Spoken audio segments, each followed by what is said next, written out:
పిల్లలు ఈరోజు ఏం కోరుకుంటున్నారంటే నేను మాట్లాడాను, చాలామంది పిల్లలతో నేను మాట్లాడాను. నాకు మాట్లాడడం, రాయటం, నేను వాళ్ళ బాధనే నేను ఈరోజు ఈ పాట నేను వినిపిస్తుంది. పిల్లలు ఏం చెప్తున్నారంటే, తల్లిదండ్రులకు ఏం చెప్తున్నారంటే, టీచర్లకు ఏం చెప్తున్నారంటే,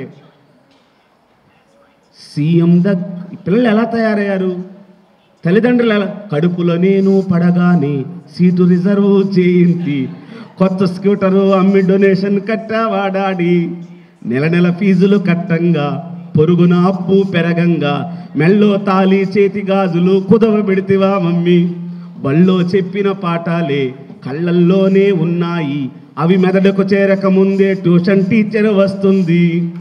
అందుకని సీఎం దగ్గరకు వెళతాము, పిఎంని అడిగి వస్తాము, ఇక నుంచైనా మా మెదళ్లకు కాదు మనుషులకి చదువుల్ని చెప్పమని అంటాము.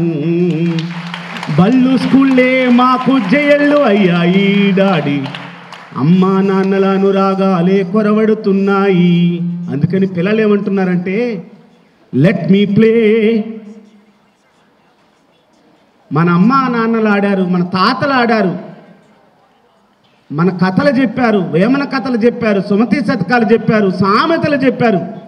Let me play, let me Singh, let me dance mummy, let me cry, let me laugh, let me sweep daddy. మాతో ఆడండి, మాతో పాడండి, మాతో ఏడవండి, మాతో నవ్వండి, మాతో మాట్లాడండి అని పిల్లలు చెప్తున్నారు.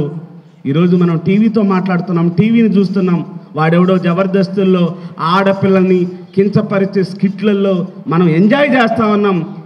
ఈరోజు టీవీని చూసి మాట్లాడడం కాదు, టీవీతో మాట్లాడడం కాదు, టీవీతో ఏడవడం కాదు. ఆ సీరియల్లో ఎవడికో ఏదో కార్తీక దీపంలో ఎవడికో అయిందని, మౌన రాగంలో ఏమైందనని ఈ బాధలు కాదు. మన బిడ్డకి ఏమైంది, మన బిడ్డ బాగా చదువుతున్నాడా, ప్రశాంతంగా ఉన్నాడా, కాలేజీ పోయి జాగ్రత్తగా వస్తుందా, మధ్యలో వచ్చిన సమస్యలు ఏంటి, మాట్లాడండి, పాడండి, పోట్లాడండి అని చెప్తున్నారు.